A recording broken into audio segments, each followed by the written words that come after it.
Boa noite a todos.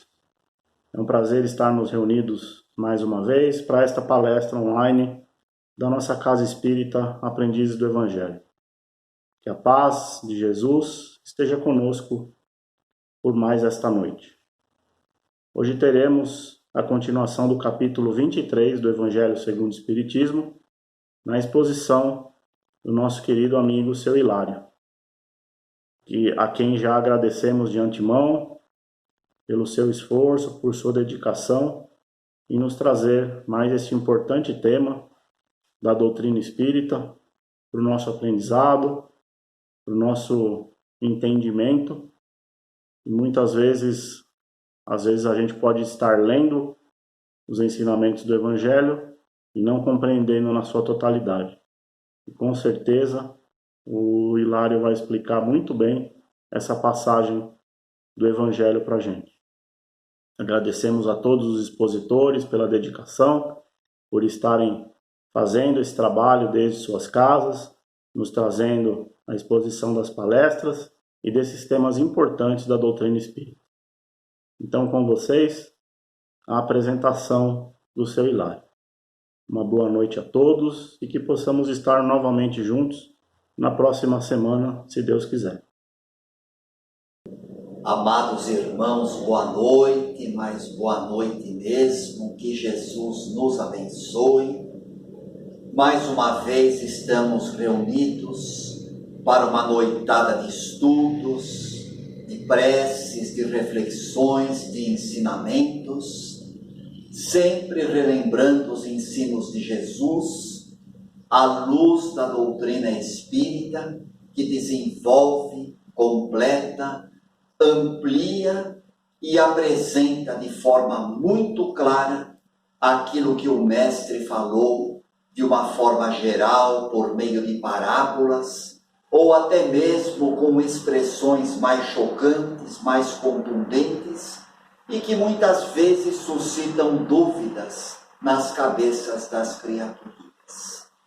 Por isso, hoje nós vamos, nesta noite, desenvolver alguns ensinos de Jesus muito importantes e que precisam ser analisados com raciocínio, com critério, com a ótica espírita de encarar a vida, para que nós nos apercebamos da profundidade da proposta do Mestre amado Jesus.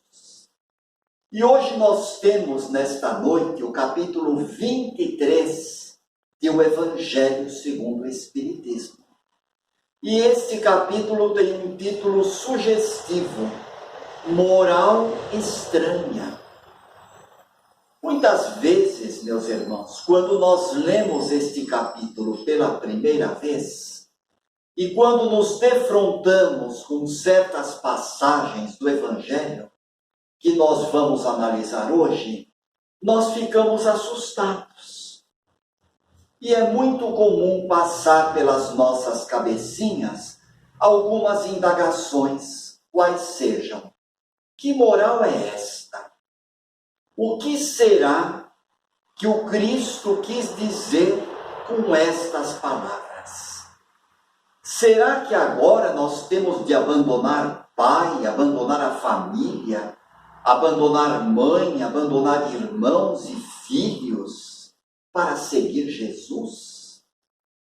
Será que somos obrigados a nos separar das amizades, das nossas afeições mais queridas para trilhar o caminho do Cristo? É exatamente isso o que nós vamos ver hoje. E quando se fala em moral, meus irmãos, muita gente torce o nariz, porque logo começa a pensar que a moral se relaciona com atitudes superficiais, como se a moral significasse um conjunto de condutas de fachada, de condutas fingidas, onde a criatura humana se limitaria a representar um papel, mas este papel, no fundo, não tem nada a ver com a realidade interior das criaturas. muitas vezes as pessoas pensam, mas moral é uma coisa tão velha, moral é uma coisa tão cafona, moral cristã ainda nesses tempos modernos é algo tão antigo e que não teve eficiência nenhuma para mudar o caráter das pessoas. Ora, meus irmãos, como alguma coisa pode ser tão antiga se ela não é usada? É uma questão que fica como interrogação para a nossa reflexão. Porque, na verdade, meus irmãos, a moral do Cristo, ainda surpreendentemente, ela é desconhecida de toda a humanidade. A grande maioria das criaturas humanas não conhece a moral de Jesus. A moral do Cristo, as regras de conduta estabelecidas pelo Mestre amado, alicerçadas no perdão, na misericórdia e no amor fraterno, ainda não atua de forma ostensiva nos corações humanos. E isto por uma razão muito simples, meus irmãos. Porque nós temos ainda os nossos corações impermeáveis e endurecidos. É o que nos diz o grande benfeitor Emmanuel, através de Chico Xavier, no livro Fonte Viva.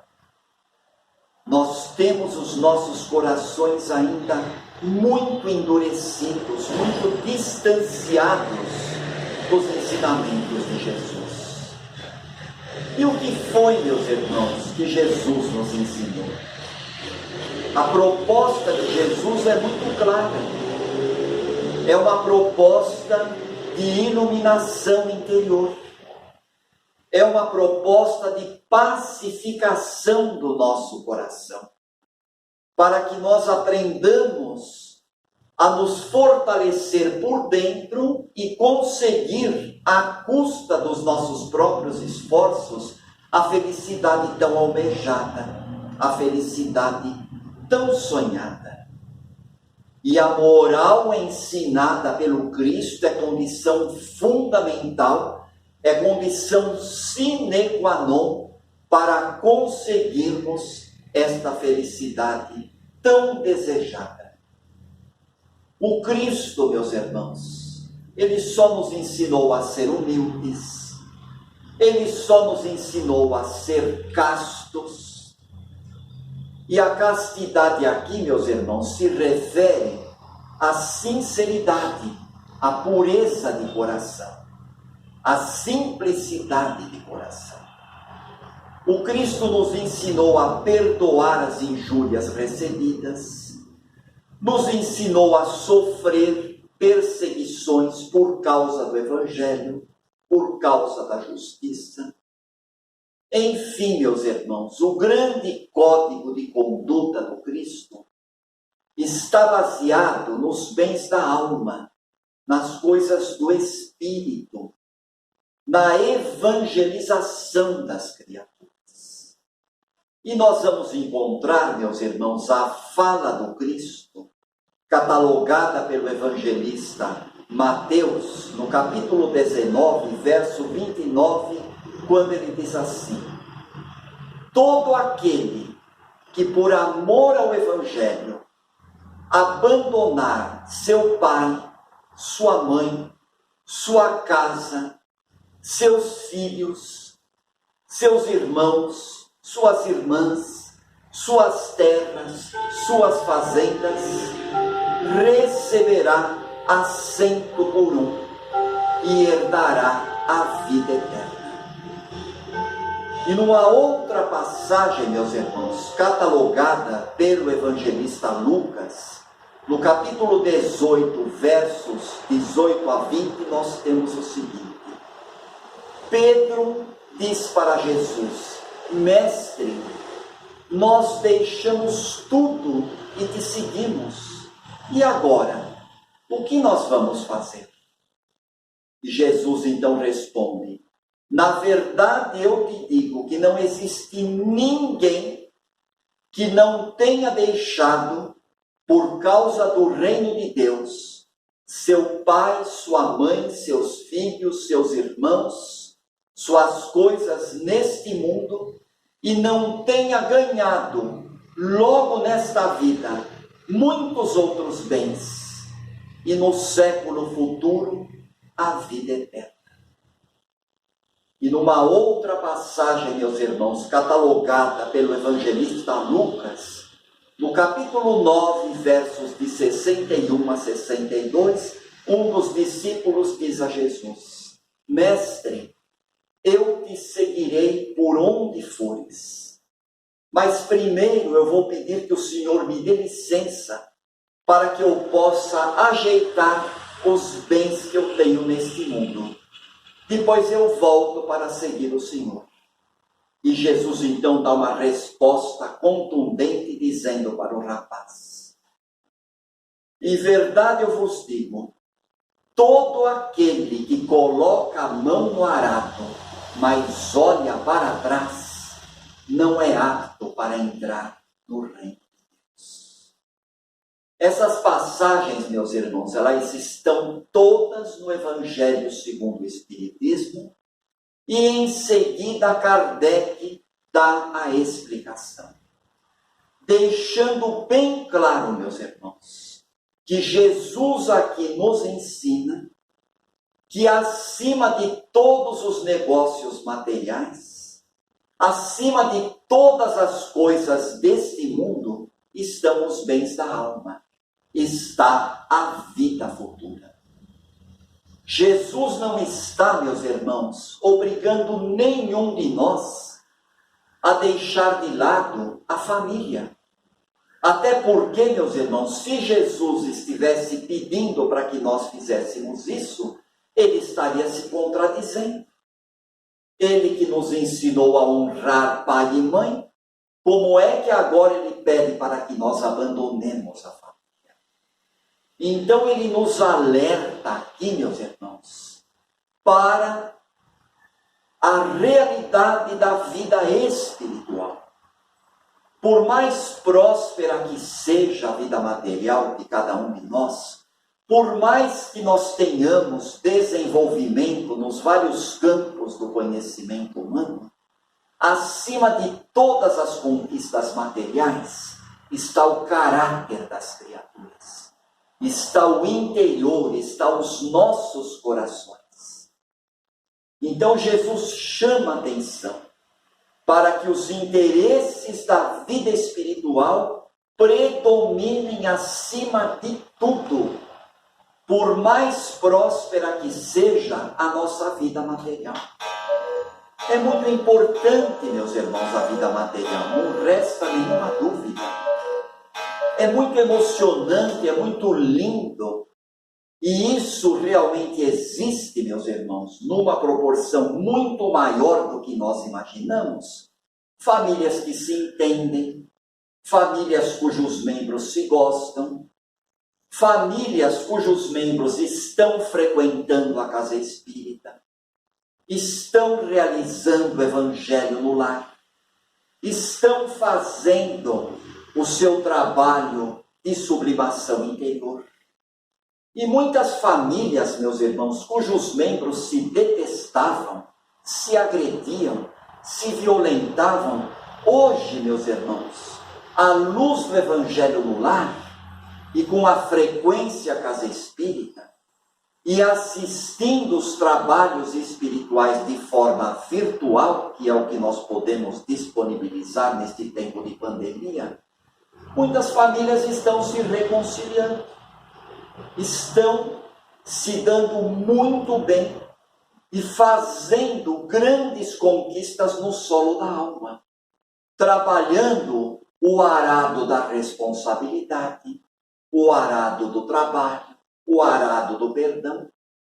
Espíritos que provavelmente trouxeram pendências de vida passada, trouxeram querelas de outras existências para serem resolvidas em família e estão se superando, estão resolvendo essas querelas graças ao ensinamento espírita. Então, como que agora nós temos de abandonar pai, mãe e filhos? Isso não tem sentido, meus irmãos. Então, essas palavras de Jesus devem ser entendidas, meus irmãos, de uma forma alegórica, com muito cuidado. Até porque no início desse capítulo 23 do Evangelho segundo o Espiritismo, está muito bem explicado. A língua humana é pobre. Muitas vezes um vocábulo que numa determinada língua significa algo sublime, numa outra língua pode ser uma palavra de baixo calão, pode ser uma palavra pejorativa. Às vezes um mesmo vocábulo pode ter mais de um sentido. E como Jesus falava em aramaico, meus irmãos, que era um dialeto da língua hebraica, imagine o problema de tradução de uma língua para outra. Na hora dessas palavras serem invertidas do aramaico para o hebraico e do hebraico para o grego, do grego para o português, é muito provável, meus irmãos, que o sentido das palavras do Cristo tenha sido. Agora, existem situações na nossa vida prática, e Kardec dá um exemplo muito importante ao interpretar essas passagens. Existem situações na vida prática em que essas palavras de Jesus podem até mesmo ser aplicadas ao pé da letra. Se não, vejamos. O jovenzinho que presta o serviço militar e que é convocado para uma guerra, por exemplo. Isso existe.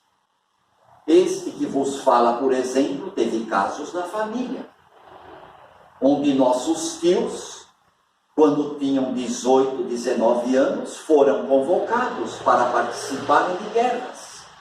Nós temos um tio que com 23 anos foi convocado para a Guerra do Paraguai. E ele deixou de lado pai, mãe, deixou o conforto do lar, a doçura das amizades, o convívio dos amigos, para servir a prática, para servir a pátria, para servir o país. E nós vamos condenar uma criatura, meus irmãos, que renuncia ao conforto do lar, às afeições familiares, à alegria das amizades, aos encontros fraternos, às facilidades e o conforto da vida material, para servir a pátria. Essa criatura está cumprindo um dever, está cumprindo um dever cívico, está se separando dos seus familiares. E nas próprias provas da vida, meus irmãos, existem casos onde as separações são necessárias. As separações mais difíceis, as separações mais penosas. Às vezes uma criatura se separa de seu pai e de sua mãe por uma questão profissional. Vai trabalhar num outro país. Ou a desencarnação prematura. Isso também acontece. Pode estar no projeto reencarnatório de qualquer um de nós uma desencarnação prematura. Uma separação dolorosa, dolorosíssima, que embranquecem prematuramente os cabelos de um pai e de uma mãe. Mas nem por isso, meus irmãos, o amor acabou. Nem por isso a afetividade deixou de existir. E as separações, meus irmãos, elas muitas vezes são necessárias, apesar da dor que causam, para que o progresso se faça. O que seria das famílias, meus irmãos? O que seria das raças humanas se não houvesse essas separações? A própria lei civil do nosso país também não determina que a mocinha, quando se casa, siga os passos do marido. Que o mocinho, quando encontra a mulher dos seus sonhos, aquela fada madrinha maravilhosa, também não deixe seu pai e sua mãe para fazer a vida conjugal. O problema é que muitas vezes, meus irmãos, o príncipe encantado acaba virando um sapo, né? Esse que é o problema. Então a gente vê que mesmo tomadas ao pé da letra, meus irmãos, essas palavras de Jesus se cumprem em algumas situações. da vida terrena. E é lógico, meus irmãos, Kardec faz uma análise linda, uma análise maravilhosa quando ele diz: quando nós estamos na vida material, a gente só enxerga as coisas do prisma da vida terrena. O Espiritismo nos faz ver as coisas de mais alto. O Espiritismo dilata a nossa visão da vida. O Espiritismo possibilita para as criaturas humanas uma visão maior dos problemas e das coisas. Então nós passamos a ver as coisas de um ponto de vista mais elevado. E as dificuldades de uma separação já não pesam tanto. As separações temporárias já não ficam tão amargas. Porque na certeza espírita que nós temos, o amor não termina numa separação. A afetividade não acaba no cemitério. Porque Deus, meus irmãos, não aniquila vidas. Deus cria vidas e transforma vidas. Deus não tira a vida. Uma vez investidos na vida, meus irmãos, nós não morreremos jamais. Porque somos criaturas imortais. Portanto, meus irmãos, nós estamos no caminho espírita da vida, no caminho mais do que certo, no caminho mais do que apropriado. E nestes tempos de pandemia, meus irmãos, onde nós, de uma certa forma, fomos colhidos de surpresa, quantas oportunidades estão surgindo para que nós coloquemos em prática tudo aquilo que nós temos aprendido, não é mesmo? O quanto nós estamos percebendo que vale um abraço, que vale um aperto de mão. E cada um de nós, meus irmãos, neste distanciamento social, mas que é minimizado pelos recursos da tecnologia, embora este que vos falha seja um analfabeto em termos digitais e tecnológicos, estamos aqui no conforto do lar, mas temos de contar um segredo. O Vanderlei está aqui nos ajudando, porque nós não teríamos condição de fazer tudo isso sozinho. Ele que está cuidando tudo aqui do aparato tecnológico. Nós estamos aqui somente trabalhando com a boca e com o coração, nada mais. Então, meus irmãos, cada um de nós está no cantinho do coração. Isso quem nos diz é Haroldo Dutra, numa palestra que nós ouvimos outro dia, onde ele nos fala claramente. Cada um de nós, meus irmãos, está no cantinho do seu coração, tomando contato com a sua realidade, sofrendo o reset causado por essa circunstância da nossa vida. Nós estamos nos resetando, ou seja, nos reinventando, nos redescobrindo e percebendo dentro de cada um de nós, meus irmãos, potencialidades maravilhosas. Por isso Jesus está muito certo quando ele diz: todo aquele que mete a mão no arado e olha para trás, não é apto para entrar no reino de Deus. Emmanuel, no livro Pão Nosso, meus irmãos, ele nos diz, através da mediunidade de Chico Xavier, o arado é um instrumento de trabalho. É um instrumento que requer uma parceria com o homem que maneja esse instrumento. É um instrumento que exige força, que exige habilidade, que causa cansaço no homem que maneja o arado, mas que também fere a terra, para que a terra possa receber as sementes e ser devidamente adubada. A terra ferida pelo arado, ela receberá a bênção da chuva, a festa do adubo, a alegria do sol, a presença das bactérias que vão fixar nutrientes, e esta matéria será devidamente revolvida, adubada e se transformará numa linda sementeira. Assim é a nossa vida, meus irmãos. Nós estamos sendo chamados ao arado da responsabilidade, colocar o arado, colocar a mão no arado do dever a cumprir, no arado da relação fraterna com as pessoas, no arado do perdão, no arado do auxílio, no arado da benevolência.